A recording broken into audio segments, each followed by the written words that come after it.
Hey everyone, welcome to week 2 of Don's Mons. This is Don, the clutchest man in Mons, and the coach with some of the swaggiest sets in the history of the league. This week I have joining me SCB John, who is the first champion who unfortunately failed to defend his title. John, would you like to say hi? Hi, what's up guys?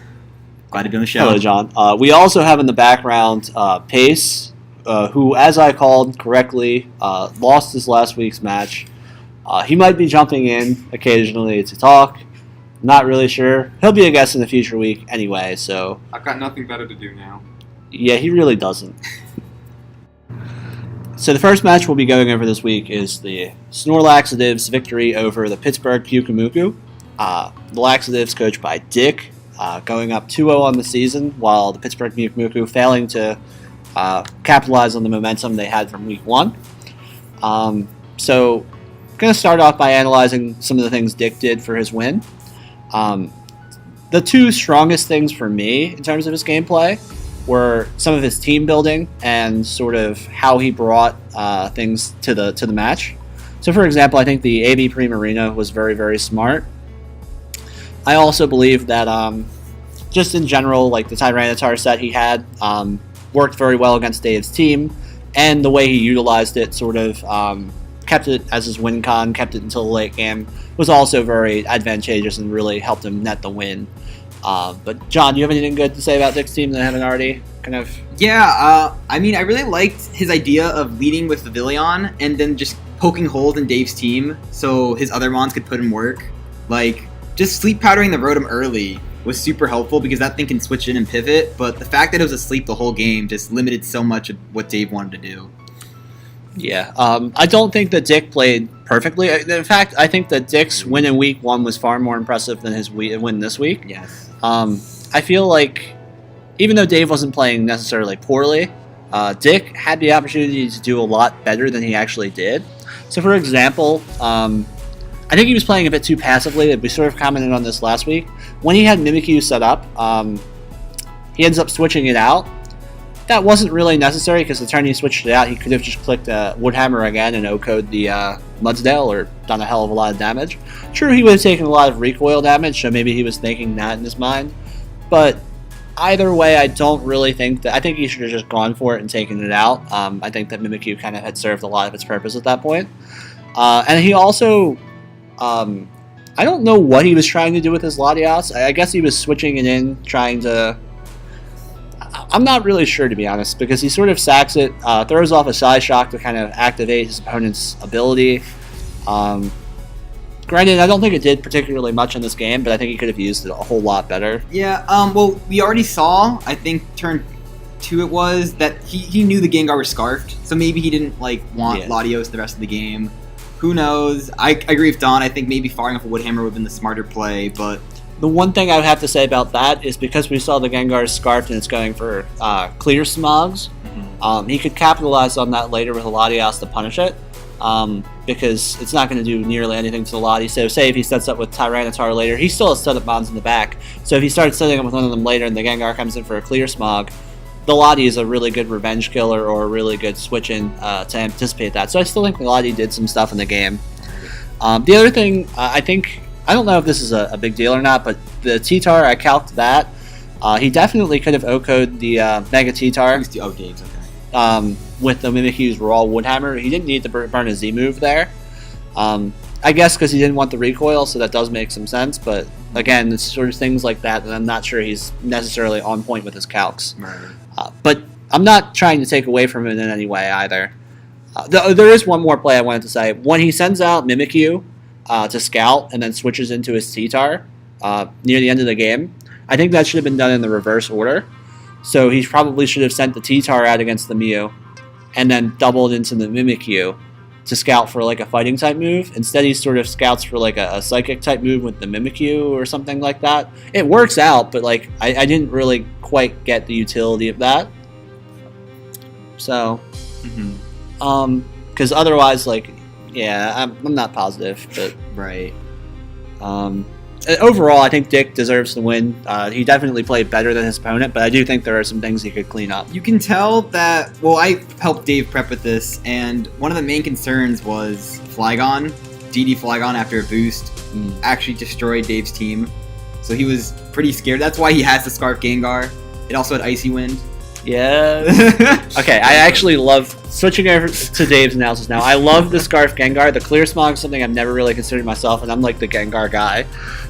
But like that's actually really good for checking a lot of like the +1 speed hazards that like Dick could set up, and there's a lot of them on Dick's team. Though it does seem like a bit of a dead end option because it doesn't do very much damage, and he knows you're scarfed as soon as you go for it, which kind of like makes the Gengar a little bit of dead weight. So that's something to consider. But yeah, do you want to take the point on like going through Dave, how he played, like sure. his strengths, weaknesses? So game? Dave, he really couldn't decide on the first turn what to lead with. He read Rotom and immediately went to sleep. He felt disrespected as Dick wanted to set up, but I mean, maybe if you look at Dave's team, like he's not trying to sweep with this Pavilion. He's just trying to get damage on everything because his win condition in the back, or Dick's win condition, is T-Tar. So I think Dave does a fine job playing around it because if he had went T-Tar on a Bug Buzz, you don't want to take that. So I get the Gengar play. It's just he didn't really have a good move to hit the Pavilion. Clear Smog only did like 435. I will say I did calc Thunderbolt. It does 75% with a Scarf. That's this. You live and die by memes. That's Icy Wind would also probably 2-hit KO, I would assume.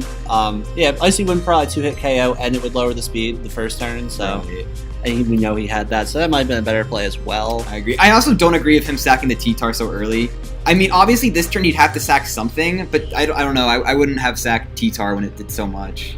The biggest mistake I think that Dave made was greatly overestimating his Whimsicott. It was specs. Yeah. Oh, it was? Yeah, but it was just AV Primarina. Yeah, even so, the damage calc on that, without the AV, if it were still specially defensive Primarina, it still would have, it looked like it would have lived, because it only ate 60% from that. So just in general, Whimsicott's not the most powerful Pokemon. I think that Dave kind of realized that after the match, so... Well, yeah. If you look at... Dick actually did not have a switch-in to... If Dave chose the right move every turn, Dick would not have a switch into Specs Whimsicott. It's just, like Don said, it's just not the strongest Mon. I don't think it has over, like, 80 special attack. So... Yeah. It's rough. But that about wraps it up for this game, right? So Dick did some really good things, kept control of the game. Could have had a bit more control of the game. He already got a really good differential, so yeah.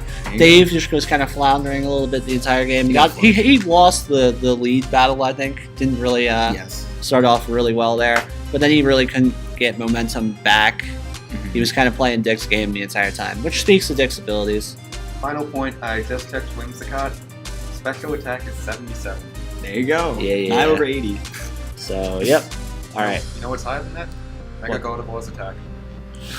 Oh boy. Yeah, Dave. Yeah. Yikes. So, the next battle we're going to address is Jeff versus Finn. The Linden Lintons versus Minior Problem. I think that I can sum this battle up pretty concisely by just kind of saying, you know, Jeff didn't realize it got Energy Ball. Thought he had a check to the Celesteela. Seed Bomb, whatever, yeah. He thought he had like a check to the Celesteela, and he didn't. And that was kind of the game. Can't say more than that. So I guess plus for Finn, recognizing and building a really good team, or one really good Pokemon that completely destroys his opponent's prep. And Jeff just kind of, you know, I don't even think I think Jeff's one of the best team builders in the league. I think it was just a simple oversight. Plus, he was playing late. That's not, you know, Jeff's strong. Even so, I think that Jeff was fine. Jeff's played late before and been fine. Right. I think it's like I'm not trying to John for Jeff or anything. I think it's just like he missed one or two things, and Finn took it all the way home. That's the what is it? You know, intercepted pass, pick 6. Do you know what the Infernape set was? It had Mach Punch, right? Or because like maybe he did. We didn't really see any of these sets because everything just kind of went down in one hit without a beast boost. Right. So because like maybe if you got Chip with Manaphy, yeah. Who knows? So Jeff's won 6-0 the first Yeah. week. He'll bounce back. I think we're all pretty confident of that. Finn, reminder that even though he kind of played poorly last week, he's one of the best in the league, and he will capitalize on any mistakes you might make. Yep. Can't say more than that. He's a force to be reckoned with, for sure, with that core of a team. First half for Jeff. Alright, guys, the next match we have is the Neon Genesect Evangelion with Coach Pace versus the Ivory Infernapes, Coach Mark. Coach Mark picks up his first win as Pace picks up his first loss. So I think I've already talked enough so far for the first two matches, so I'm just going to leave this to these two. Pace, of course, one of the coaches, and John, who helped the other coach prep. I think they'll be able to give you some very good insight and break down what went on in this game. And I think Pace already have kind of had a lot of self-reflection, so he has a lot to say as well. Okay, so going into it, like the actual match, I was most concerned about Zygarde, because of course beat my best physical wall normally against ground types, and I was actually also really worried with the Nidoking, because if it got a good swap in on me, I didn't have anything to swap on it, so that's why I led with the Stormy, just in case he had Nidoking, because I literally couldn't swap into it. It was such a free kill. In every prep match that we did, if Pace didn't have the faster Pokemon, anything just got to a KO. I need a KO. Yeah, right. so then, as you can see, Mark also, like, of course, he had a lot of prep. He wanted the revenge over my, I wouldn't call it a fluke, but my narrow win last time on a Gambit. So he comes in and goes for screens and whatnot, and basically I was just trying to stall it out at first, hence why I wasn't really doing that many moves. And then he tried to set up with the Zygarde, of course, which I actually had this as a weakness policy muck, just on the off chance, like max defense, on the off chance that he tried to just immediately OHKO it. So basically one of my main ideas in this match was not to get 6-0'd by Zygarde, which was also present from like the Shuckleberry Zero Aura, which I literally just had as a last ditch in case Zygarde got a couple Dragon Dances up. And then basically I did not expect Tapu Koko at all, because just figured that, okay, I have a faster Mon, and as far as I could tell, it didn't really do that much to my team except to like Como, but even then I've heard in the past that Como does well against Koko as well, like John, you apparently thought that last season. And then other than that, like the only thing I can really say is that pretty much I actually could have tried to pull it off at the last moment because I had Trick Room on Stormy with the prep for Greninja, but of course Mark, as his usual for him and whatnot, gets the Mark does not have the best luck. No, but Dark Pulse Flint. Dark Dark Pulse Pulse, Flint. Yeah, he got the Dark Pulse Flint. That's nothing new needed, here. Nothing new. But still, I have to give it to him. At best for me, I would have only been able to take another Mon because I already sacked my Doublade. So Right. Let my man John. yeah. So yeah, coming in, Mark, you can tell he had a clear game plan. This is unconventional to the Marks we've seen in previous seasons. It's a very offensive team. Even his lead, he leads a Claydol. You can tell he wants hazards, he wants screens, and he wants to do big damage to everything. Like, as Pace said, and Don said too, there's not much that can switch in the Nidoking on Pace's team. Say he even brought Weezing. When I was doing prep with Mark, Electric Terrain T-Bolt does like 70%. It's just not a switch in. So Mark does a good job getting up screens and there's getting up spikes too. Pace just kind of lets his muck sit there and take the hits. So I think Mark was satisfied with that. I think just starting with Zygarde was such a threat in prep. I got swept by it multiple times. So hats off to Pace for bringing that Zero Aura set to actually beat it. Mark was contemplating clicking Z-Dragon, but he even said who would bring Shuckleberry Zero Aura and have the bulk to live after 2 spikes. After 2 spikes. You don't see that often. Dances. And 2D dances, yeah. I think the biggest misplay by Pace was, I think he said it, stacking the Doublade. That was his 1 win condition. Because as we saw, the Gyro Ball did 76 to the Greninja. So like it was minus defense. All he had to do was get a bit of chip, and as we saw, it started with Trick Room. So the Doublade had a potential to sweep under the right conditions. Well, yeah, but flinch, I couldn't do that. You can't beat much with the flinch. But yeah, there's not muching special for Mark. He made a good team, but it was just hazards, screens, and do damage. So, good play by Mark. Yeah, I'm just happy I'm still ahead of him in standings. I think the takeaway for me is that anyone can play completely contrary to expectations one week. Yep. Mark looked like a lost child at the zoo last week. He he looked really bad. I'm sorry. He played really poorly last week. But this week, I think that Mark might have played the best of any of the coaches this week. Yeah. I mean, outside of somebody like Finn that just kind of curb stomped his opponent, I think that Mark played it really well. Right. Like, So- all he had to do, he played the Coco really well because he knew as long as he had that in the back, there was no way he was losing to Como because Scarf Coco outspeeds +2 Como by 1 point. Yeah, I didn't even think he'd bring Coco, so I Yo. wouldn't have assumed that. But again, But he did, I think it was good prep on both coaches' part. I agree. And probably a little bit better execution and a little bit better prep by Mark. I will have to say for Mark though, like half the Mons that he did put in were brand new, so of course he would have some change in his playstyle. Exactly. So the fourth match that we have to talk about this week, I think it's the fourth, whatever, I'm not good with numbers, is Ben versus Glumac, Clamp Pearl Harbor versus the Orlando Oricorios. Ben scooping a 1-0 win, even though I think a lot of us roasted him a bit in the team builder, like in the team draft overview. Ben's starting off 2-0 right now. And I think that he was one of the best coaches to watch this week. I think he played really, really well. Though I think Glumac also played pretty well too. I think this was a very high level match. But do you want to start off, John, by analyzing either of their... Yeah, I'll start with Glumac. So before this week, Glumac did not have a Stealth Rocker, and just not bringing hazards. I don't think it was Spike Stiggersby. Just not bringing hazards versus a team like Ben's, where he relies on his pivots like Mantine and Amoonguss. Even I think he had Victini and Glalie, so it's like 3 Stealth Rocks weeks right there. Oh, even Turtonator, that's 4. So like, just the point is not having hazards versus a team like Ben's just makes life like 10 times harder.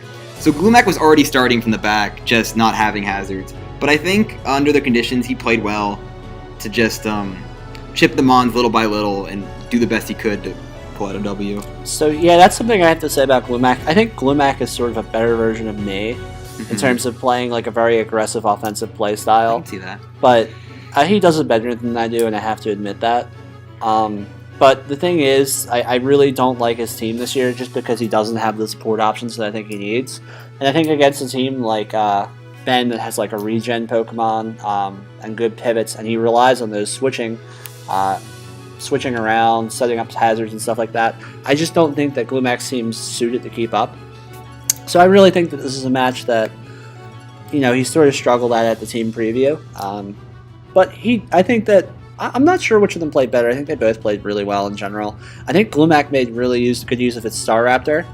He switched it in early to get Spored, and then he kept bringing it out in pretty good situations. He was burning sleep turns and sort of using it as a potential sack. Yeah, and using the Intimidate. So I think that was probably the by far the smartest thing to take the Spore on the team, because it still had use even when it was asleep. Yeah.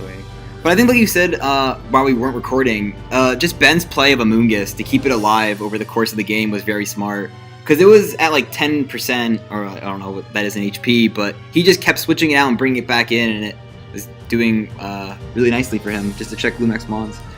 And I think the thing that like most struck me about Ben's play, other than the Amoonguss, which he used like really well in the early game, is he sort of had like a very good sort of idea about how to play the end game. He knew what Pokemon were going to be useful, and he knew when to sack Pokemon when they were past their use. So, for example, there was like midway through the game, the Glalie. He ends up just sacking it to get some Ice Shard chip, but at that point, the Glalie's already taken out the Star Raptor and some of the Pokemon that it was supposed to take out. The Lottie's down, so most of the Pokemon the Glalie would do well against are gone. So why keep it around? And he knows which Pokemon are going to win him the game, and especially in the late game, that's going to be the Amoonguss as a wall to kind of shut down the opponent's team. And he keeps the Victini around for a while as well, just in case that can do some stuff too. So I think that Ben just really kind of, I don't want to say he had control of the battle over Glumac, but he at least had control of how the battle was going to end. But yeah, anything else to add from you two? I don't really have anything else to really say. It's like Ben just played it really safe and whatnot, and was able to profit off it. And something like just a note that Ben had is that one spike the whole game was super crucial. Because it put him in range. Yeah, it put him in range, and it forced Glumac that he was just forced to stay in at times where he just would want to save him on, but he couldn't. Yeah, so like that Glumac, get something like that on your team, please. Like, honestly, you're top 5 coach in my opinion. Mm-hmm. My personal opinion of your skill, Glumac, you're a top 5 coach. You have a bottom 5 team right now. Fix it. The next battle we're talking about this week is Angelo versus Jacob, the B-Sharp versus the New Jersey Joltics. So Angelo was a coach that kind of had a rough start to the league. His debut wasn't particularly impressive. Though I don't think Jacob had the best start either, with just a 1-0 over Antonio. He played that one very, very close. So it was interesting to see the two of them go to the head-to-heads this week, and there were some interesting results. Now, unfortunately, this battle happened very recently, so I haven't really had time to take notes on it. So I'm going to leave this mostly to John and Pace to sort of analyze. So I'll turn it over to John to talk about Angelo's team. Yeah, so going in, I actually helped Angelo build some of this team, and one thing we noticed is that Scarf Crocodile with Moxie, if it clicks the right move and is locked in versus the right amount of Mons, it can just destroy Jacob's team. But there's one Mon he just needs to get some chip damage on, and that was the Gastrodon. So early on, I just told him that when he's playing, before the match, he needs to chip the Gastrodon before doing anything. And getting that Toxic on, I think it was turn 1 on the Gastrodon, it just allowed all his other Mons to sweep through later because they couldn't touch it for super effective damage. As you can see, he doesn't have any grass types. So Toxicing the Gastrodon was a huge plus for him. And it just allowed Thundurus, as you see, to click Thunderbolt with Magnet, and it just got so many kills. So props for Angelo for that. Yeah, and basically he did play a lot better this week than he did last week. Agreed. Because, like, he still started off with Mega Aggron again, but this time, like, he actually swapped it out. I still don't think it's a good idea to always start off with the same Mon, especially with one that has... It's 2 weeks, you can't tell at this point. Yeah, but I mean, into that. It's like if you do the exact same thing both times. People are going to adjust. Yeah. Oh, but nobody's going to call out the second no. week. Oh, you started with that Pokemon last week. I'm going to bet that you're going to do it this week, especially for a new coach. Okay, fine. In terms of starting off that early with a Mon that has no real recovery, especially when it can be such a good physical wall. That's true. I agree with Yeah. that. Mm-hmm. But yeah, it's like, okay, he... Please ignore the sounds as Pace desperately plugs in his laptop. Oh, wow. Oh, that's somewhat. But yeah, pretty much just overall, he did use his team a lot better. He wasn't as predictable. I will say that is the second time in 2 weeks that Sharpedo has had a very unfortunate miss. Although I'd say that this time was even more vital because he could have just swept right then and there if it hit. So. Oh, was that like a 4-0 if he hit that high pump? Yeah, it was. Angelo would have won, yeah. Yeah, so. But like, yeah. So yeah, pretty much just. I don't blame Jacob for staying in there, because who expects special Sharpedo? Well, yeah, even if it was, he didn't have an out to it. His only out was Yeah. dodging the Hydro Pump. Yeah. So he did the best he could. And not to the front, like, Jacob for playing poorly. He actually did some good stuff, like Thundurus having Grass Knot over Focus Blast, so he didn't have to, like, risk the miss. And also, with his Chandelure, he runs Z Sunny Day again just to get the speed. That was smart. I was a fan of that. Didn't Jacob have like a prankster Pokemon in the back? He could have thrown off like a prankster Thunder Wave or something? Yeah, with Thundurus if he chose the wrong So it one. wasn't necessarily over at that point. There's still options. So Oh, I was gonna say one good thing about Jacob is he knocked off the Scarf on Crocodile early on, and that was super well because at the last turn of the game, Crocodile could not outspeed the Thundurus and it just died to Grass Knot. So good on Jacob for getting that knockoff off early. So sorry, Jacob. I can't really talk too much about you this week because it was such a late battle. I haven't really had time to analyze it. But I think that for Angelo, I heard that John built the team this week, and it kind of shows like how prepared this team was. I think that Angelo, your gameplay is actually really good. I think this week you did really well. Yeah. I think that you outplayed Jacob like by a fair amount this week, actually.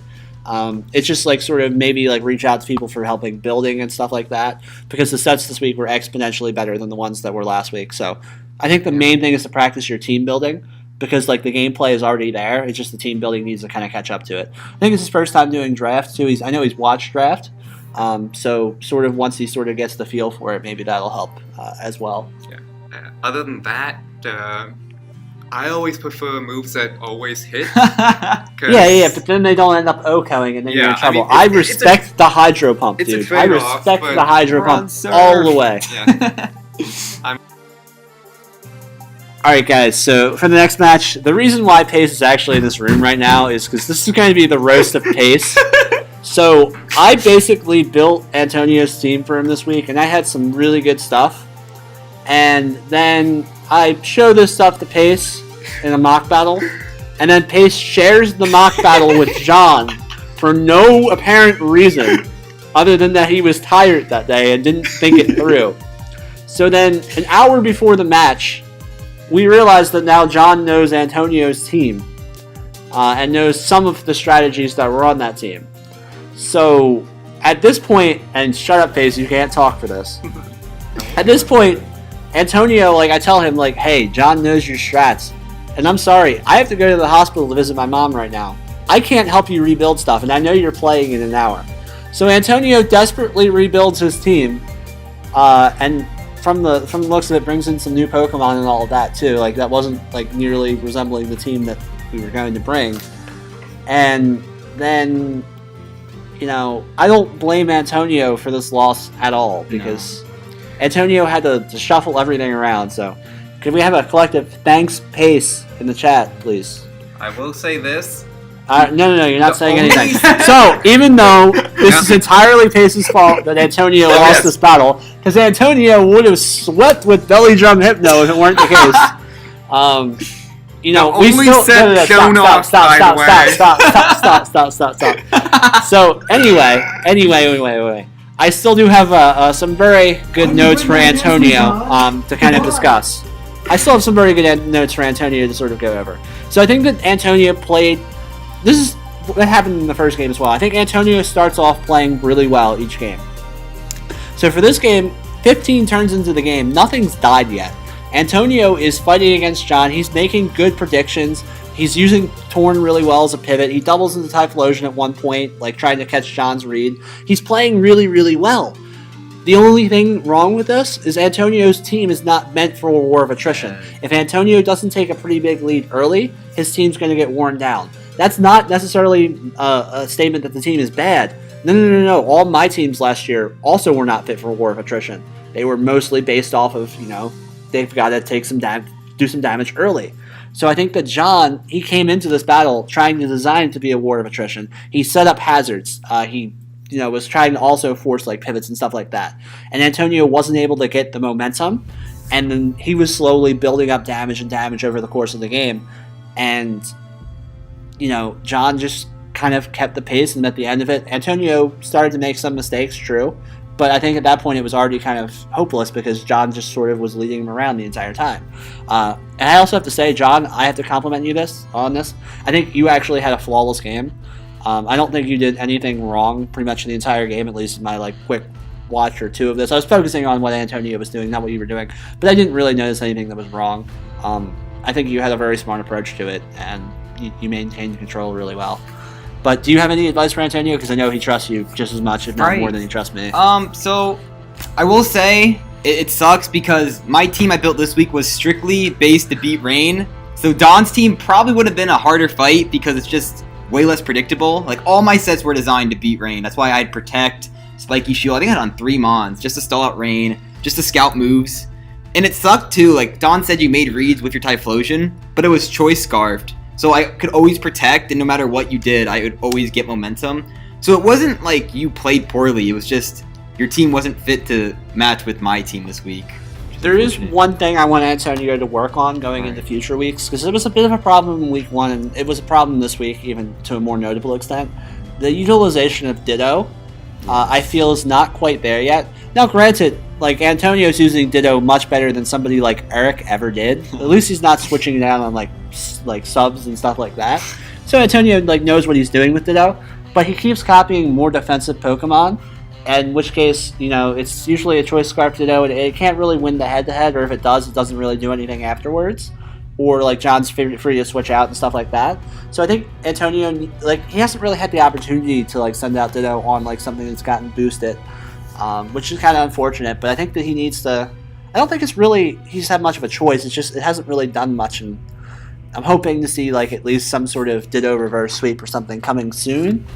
But, I think he's getting too much chip going into defensive Pokemon earlier on. I think there's something to work on there, for sure.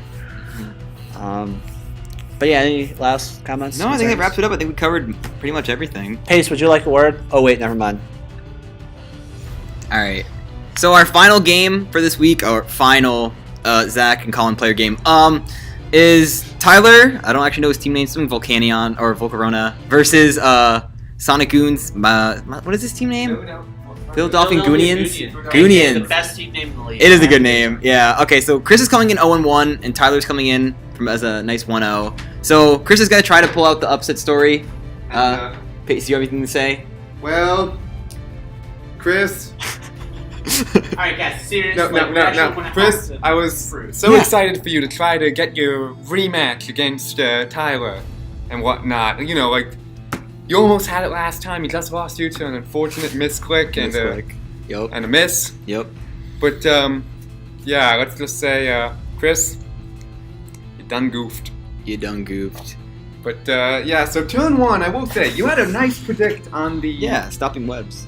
Like, stopping webs, whatnot. I will also say, like, turn 1, like, there was a crit really early on. No, it was or- a paralyzed. Paralyzed. Yeah, That really hurt. Really sucked. Yeah, it's like, okay, it's dead. It can't do anything else. No, it's fraud. Otherwise, you could have done like a crap ton back, either with a Destiny Bond or something like that. That just completely took out your Okay, Mons. and then- So You had a nice predict the first time you brought out the Scarf Volcanion.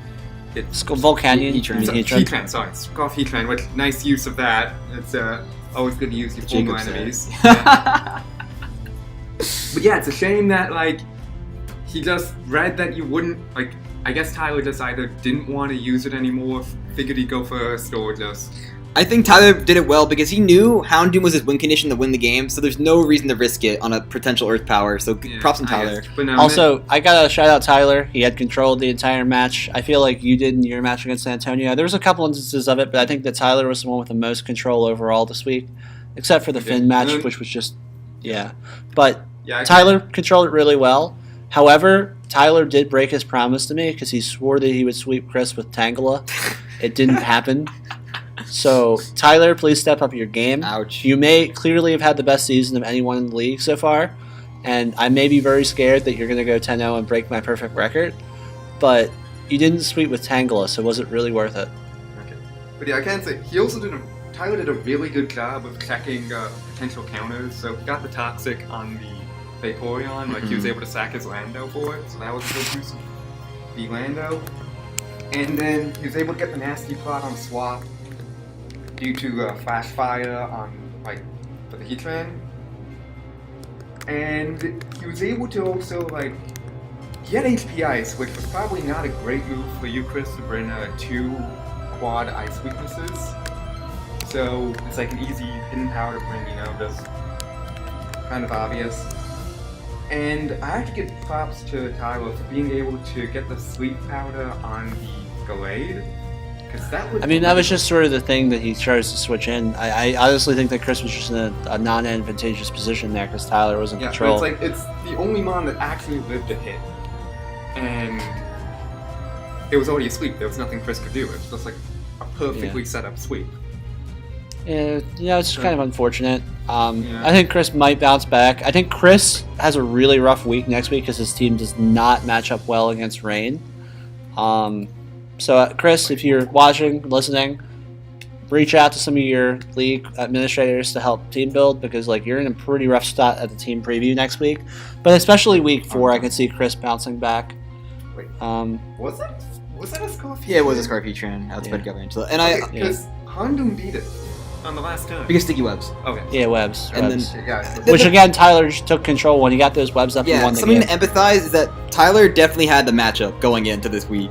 Oh, yeah. Chris's team has matched up horribly 2 weeks in a row now, Exactly. which is a shame. Yep. I think that Chris had, like, a decent matchup against Blue Mac, Mm-hmm. but, like, he's going to have to wait a little bit now to have another good matchup, which I think is, like, the hard part of building within such a specific, like, limitations like Chris Right. did.